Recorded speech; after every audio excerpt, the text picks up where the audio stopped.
کسی نے سوال پوچھا ہے مکروہ کا کیا مطلب ہے. مکروہ کا یہ فقہائے کرام کی ٹرمز ہوتی ہیں بات کو سمجھانے کے لیے.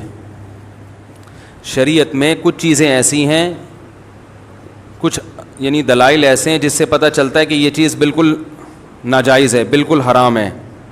سمجھ رہے ہیں؟ تو اس کو فقہا کیا کہتے ہیں؟ حرام, ناجائز. کچھ چیزیں ایسی ہیں جن کے بارے میں پتہ چلتا ہے کہ یہ بالکل کیا ہیں؟ جائز ہیں, تو ان کو فقہا کہتے ہیں جائز. کچھ دلائل ایسے ہوتے ہیں کہ جس سے یہ لگ رہا ہوتا ہے کہ یہ چیز حرام ہے, لیکن وہ دلائل مضبوط نہیں ہوتے, ان میں تعویل کا امکان ہوتا ہے. تو اب ان کو ہم جائز تو کہہ نہیں سکتے کیونکہ اس پر کہ ناجائز ہونے پر حدیث موجود ہوتی ہے. تو اس کے لیے فقہا ایک ہلکا لفظ استعمال کرتے ہیں مکروہ. کیا مطلب؟ یہ ناجائز یعنی الاؤڈ تو نہیں ہے, اس کی اجازت نہیں ہے, لیکن ایسے بھی ناجائز نہیں ہے جیسے بالکل ایک خالص حرام چیز ہوتی ہے.